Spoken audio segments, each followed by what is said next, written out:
conversation dans le noir. Le podcast des éditions du Masque.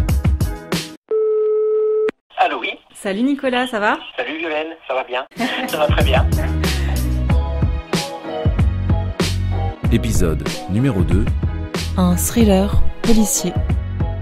On retrouve l'éditrice Violaine Chivot et Nicolas Lebel, auteur du livre Le Gibier, actuellement en librairie. Dans ce roman-là, on suit un duo de flics, le commissaire Paul Starsky et sa coéquipière Yvonne Chen. Et ce duo se retrouve à enquêter sur un double meurtre. Tous les indices vont mener à une jeune femme, Chloé de Talence. Or, cette Chloé, c'est l'amour de lycée de Paul Starsky qui ne l'a pas revu depuis 25 ans. Donc lui, il est persuadé de son innocence évidemment et en fait, il va chercher à comprendre qui lui en veut pour tenter de la sortir d'affaire. L'enquête évidemment va se compliquer, les meurtres se multiplier et Chloé, en fait, elle va sembler être la proie d'une véritable chasse à courre dans Paris.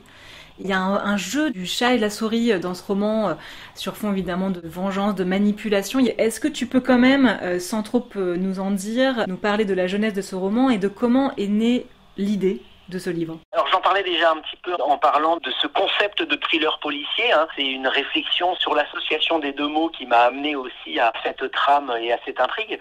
Il y a aussi le fait que Merlich avait fait son temps un petit peu. Je voulais le laisser reposer. J'avais envie de travailler avec de nouveaux personnages. Starsky et Chen se sont présentés au casting et ont été pris haut la main. Ce sont de deux personnages avec qui j'ai aimé passer ce gibier, ce roman. Ils sont tous les deux très différents et j'étais content de créer deux enquêteurs nouveaux en la personne de Starsky, alors le bien nommé, et d'Yvonne Chen, la pragmatique et froide adjointe du commissaire. Et du coup, l'intrigue de départ, est-ce que tu peux nous en dire un petit peu plus sans évidemment spoiler, mais donc ils arrivent, ils débarquent sur une scène de crime et après, qu'est-ce qui se passe ? Toute l'enquête commence au moment où on découvre ces deux cadavres. Rapidement, l'identité des deux cadavres va orienter l'enquête vers cette Chloé de Talence. Alors tu le disais, elle est l'amour de jeunesse de ce commissaire. Pendant plusieurs années, ils sont restés ensemble, visiblement d'un amour profond et sincère qui a laissé des traces dans le cœur de ce brave commissaire. Il en est tout secoué au moment de retrouver Chloé et leur retrouvaille va amener le commissaire bien évidemment à mettre tout en œuvre parce qu'il connaît Chloé et il la fait complètement incapable de faire du mal à une mouche, va amener donc le commissaire à la défendre bec et ongle contre les évidences. Alors, petite digression avant que tu nous dises peut-être un peu plus d'où t'es née l'idée de ce roman, juste Paul Starsky, pourquoi ce nom ? Il faut rencontrer Paul Starsky pour voir qu'il n'est pas Starsky. D'ailleurs, c'est Starsky avec un i, il le répète tout au long du roman, parce qu'on lui dit « Ah, mais c'est comme dans la série », il dit « Non, pas du tout, il y a un i ». Parce que j'avais besoin d'un personnage qui soit sympathique et en même temps viril, un chevalier solitaire. D'ailleurs, dès la première scène où il apparaît, ils sont tous les deux en voiture, il y a un dérapage contrôlé dans le boulevard Barbès, ils s'engagent à fond les ballons dans leur bolide sur le boulevard et en fait c'était la première image de la série où Starsky arrivait déjà là, un personnage viril, bonhomme, mais en même temps sympathique, chaleureux et qui rapidement va se retrouver être un anti-héros presque malgré lui. On en attend beaucoup de lui parce que dans la série il est super et justement c'est pas le personnage de la série qu'on retrouve loin de là. Et du coup j'ai envie de dire quelques mots justement sur ce duo d'enquêteurs parce que tu as parlé de Paul Starsky mais il y a aussi Yvonne Chen et c'est vrai que tous les deux c'est un duo très humain et aussi un peu explosif. Ils ont des personnalités, tu le disais, complètement opposées. Lui c'est vraiment le flic au grand cœur, insensible, impulsif qui fonctionne à l'instinct et qui parfois s'éloigne un peu des règles. Et elle c'est plutôt une femme froide, les pieds sur terre, cartésienne et légaliste. Et ensemble ils sont plutôt efficaces même si ça fait parfois des étincelles. Pourquoi tu as choisi un duo d'enquêteurs ? Alors dans la série Merlich, il y avait effectivement le capitaine et ses deux assistants, ils étaient trois.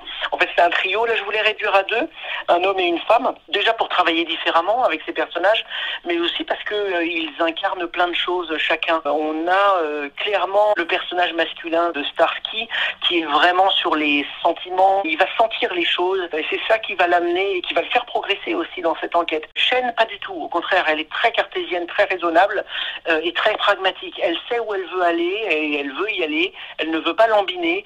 Alors si certains perdent des plumes sur son passage, et bien tant pis pour eux. Elle sait qu'elle a une enquête à mener, point barre. Le commissaire va mettre plus de forme. Il a encore des sentiments pour Chloé, de toute évidence, et il va faire en sorte de ne pas la blesser. Yvonne Chen, ça ne l'intéresse pas, cette histoire d'amour, là. Au contraire, il dit, attends, là, tu enlèves tes œillères et on y va. Et c'est ce qui va créer le clash entre les personnages, mais aussi qui va leur permettre de faire progresser cette enquête. Donc, ils sont vraiment aussi complémentaires qu'antagonistes dans ce roman. Effectivement, Chen veut que ça avance parce que, mine de rien, il y a quand même une série de meurtres qui se produit. Complètement. C'est aussi la nature des meurtres suivants qui vont petit à petit faire avancer cette enquête au moment où on voit que le passé sud-africain de Chloé de Talence a son importance. Elle a vécu en Afrique du Sud où elle est née. Son père est d'origine sud-africaine. Ils sont venus s'installer en France au moment de la chute de l'apartheid.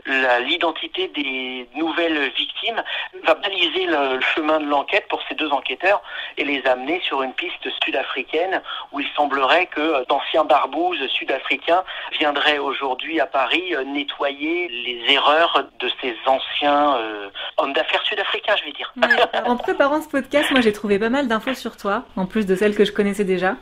Et j'ai appris que tu étais fan de métal et que tu jouais de la batterie. Ouais.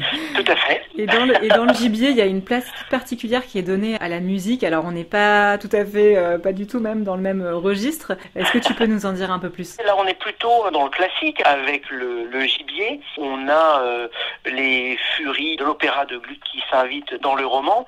Et surtout, le roman est rythmé par des sonneries de chasse à courre tonitruantes qui surgissent dans le roman à mesure que la chasse à courre progresse. Et les furies, c'est qui en fait dans le roman ? Qui sont les furies ? J'aimerais bien les connaître moi-même. Les furies, ce sont des créatures mythologiques, déesses de la vengeance qui traversent les âges et l'espace pour punir ceux qui ont offensé les dieux. Parce qu'on peut quand même dire, je pense, sans trop spoiler, que dans le roman, il y a quand même un affrontement entre les flics et ces fameux tueurs, chasseurs en fait. Et ces tueurs-chasseurs se font appeler les furies, est-ce qu'on peut dire ça ? On peut carrément le dire. Les furies, bien évidemment, sont à l'œuvre dans tout le roman et ont des objectifs très très clairs. Pour elle, charge à Starsky de les mettre en évidence, de les découvrir, voire de précéder les furies dans leur programme de mort. Dans ce roman, tu joues vraiment avec le lecteur, avec nous, et tu nous manipules. Est-ce que finalement la proie, le gibier, c'est nous ? Alors oui, le lecteur est embarqué évidemment dans cette histoire et il est malmené. C'est ce qui est plaisant aussi. On aime suivre des pistes en se disant bon sang, mais évidemment c'est ça puisqu'il me le dit depuis le début, jusqu'au moment où on dit ah ben non en fait c'est pas du tout ça. Donc le lecteur est pris dans les pattes du narrateur tout au long de l'histoire. C'est très mystérieux, mais je pense que ça donne très envie. À suivre la semaine prochaine. L'épisode 3 de cette conversation dans le noir avec Nicolas Lebel.